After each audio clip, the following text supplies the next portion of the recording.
नमस्कार। कभी सोचा है कि कोई एक कानून लाखों लोगों के घर खरीदने के सपने को एक सुरक्षित हकीकत में कैसे बदल सकता है?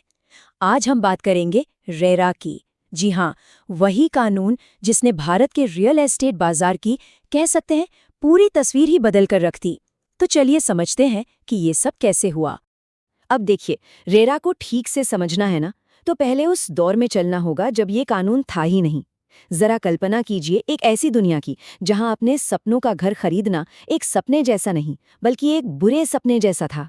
मतलब हर कदम पर धोखा और एक अनिश्चितता का डर। तो जरा सोचिए, 2016 से पहले एक घर खरीदार का सबसे बड़ा डर क्या था? मतलब वो कौन सी बात थी जो उन्हें सबसे ज्यादा परेशान करती थी? यही वो सवाल है जो हमें उस असल समस्या तक ले जाता है, जिसके समाधान के लिए रेरा को लाना पड़ा। और ये जो लिस्ट हम देख रहे हैं, ये कोई छोटी मोटी दिक्कतें नहीं थी। जरा सोच कर देखिए, किसी ने अपनी पूरी जिंदगी की कमाई एक घर में लगा दी और फिर उसे सालों साल बस इंतजार करना पड़ रहा है। पता चला बिल्डर ने वो पैसा किसी और प्रोजेक्ट में लगा दिया और सुनने वाला कोई है ही नहीं। ये एक ऐसी सिचुएशन थी जहां खरीदार सच में पूरी तरह से बेबस था। और फिर इन सारी परेशानियों के जवाब में 2016 में आया the real estate regulation and development act, जिसे हम सब रेरा के नाम से जानते हैं। और यकीन मानिए, ये कानून इस सेक्टर में एक नए दौर की शुरुआत थी। रेरा का मकसद एकदम साफ था, बाजार में फेयरनेस यानी निष्पक्षता, हर जानकारी में ट्रांसपेरेंसी यानी पूरी पारदर्शिता, और बिल्डरों की अकाउंटेबिलिटी यानी जवाबदेही।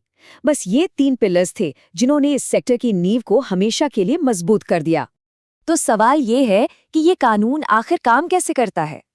चलिए अब रेरा के उन खास टूल्स को समझते हैं जो किसी भी होम बायर के इन्वेस्टमेंट के लिए एक सुरक्षा कवच की तरह है। एक घर खरीदार का पैसा आखिर जाता कहाँ है? ये एक बहुत बड़ा सवाल था जो पहले हर किसी को परेशान करता था।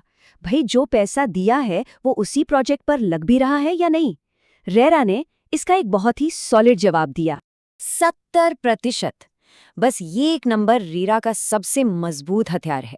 और ये सिर्फ एक आंकड़ा नहीं है, ये होम बायर्स के पैसे की सेफ्टी की गारंटी। और देखिए, इस अकेले नियम ने ना पूरा गेम ही चेंज कर दिया। अब बिल्डर बायर्स से मिले पैसे को अपनी मर्जी से कहीं और नहीं लगा सकते। 70% पैसा सिर्फ और सिर्फ उसी प्रोजेक्ट पर खर्च होगा। इसका सीधा मतलब क्या हुआ? मतलब ये कि अब प्रोजेक्ट्स पैसे की कमी की वजह से बीच में नहीं अटकेंगे। ट्रांसपेरेंसी यानी पारदर्शिता, ये रेरा की आत्मा है। अब डेवलपर्स कुछ भी छिपा नहीं सकते। उन्हें प्रोजेक्ट से जुड़ी हर छोटी बड़ी जानकारी पब्लिक करनी पड़ती है, जैसे कि डिटेल्ड प्लान्स, सारे गवर्नमेंट अप्रूवल्स और सबसे जरूरी बात, प्रोजेक्ट पूरा होने की एक पक्की तारीख, एक फिक्स्ड टाइमलाइन देनी ही पड़ती है। और ये वाला नियम तो और भी कमाल है। इससे पता चलता है कि सेफ्टी पहले कदम से ही शुरू हो जाती है। अब कोई भी बिल्डर रेरा में रजिस्ट्रेशन कराए बिना अपना प्रोजेक्ट एडवर्टाइज या बेच ही नहीं सकता। सोचिए, ये बायर्स के लिए प्रोटेक्शन की पहली और सबसे मजबूत दीवार है। अच्छा, अब आगे बढ़ते हैं और समझते हैं कि ये कानून रियल एस्टेट डील में जो मेन प्लेयर्स होते हैं, यानी बिल्डर और बायर, उनकी भूमिकाओं को कैसे डिफाइन करता है। तो देखिए, कानून में 2 शब्द बहुत जरूरी हैं। एक है प्रोमोटर यानी बिल्डर या डेवलपर, और दूसरा है आवांटी यानी घर खरीदने वाला, दी अलॉटी। तो प्रोमोटर की जिम्मेदारी है कि वो टाइम पर अच्छी क्वालिटी का कंस्ट्रक्शन करके दे, और आवांटी को ये प्रोटेक्शन मिलती है कि उसके साथ कोई धोखाधड़ी या देरी ना हो। रेरा ने एक और बहुत बड़ी कंफ्यूजन दूर की, और वो थी कारपेट एरिया को लेकर। अब इसकी एक सीधी साधी स्टैंडर्ड डेफिनेशन है। कारपेट एरिया मतलब वो एरिया जिस पर आप सच में अपना कारपेट यानी कालीन बिछा सकते हैं। सिंपल। तो फिर इसमें क्या शामिल नहीं है, ये जानना भी बहुत जरूरी है। देखिए, इसमें बाहरी दीवारें नहीं आती, बालकनी या वरांडा नहीं आता, और न ही कोई कॉमन एरिया जैसे लॉबी या सीढ़ियां। इससे हुआ क्या?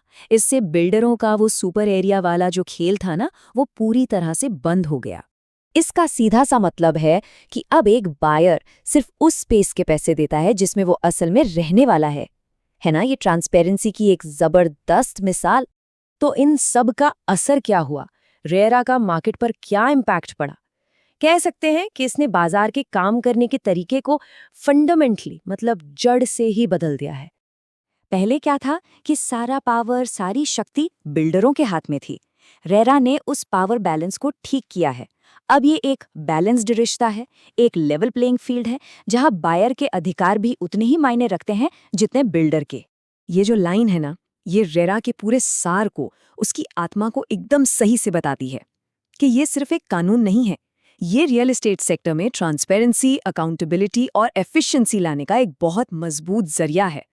और आखिर में ये एक सवाल सोचने पर मजबूर करता है कि जब कोई कानून सेफ्टी और भरोसे की गारंटी देता है, तो वो सिर्फ ईंट और सीमेंट के घर नहीं बनाता, बल्कि वो लाखों लोगों के घर का मालिक बनने के सपने को एक नई और एक मजबूत, सुरक्षित बुनियाद देता है।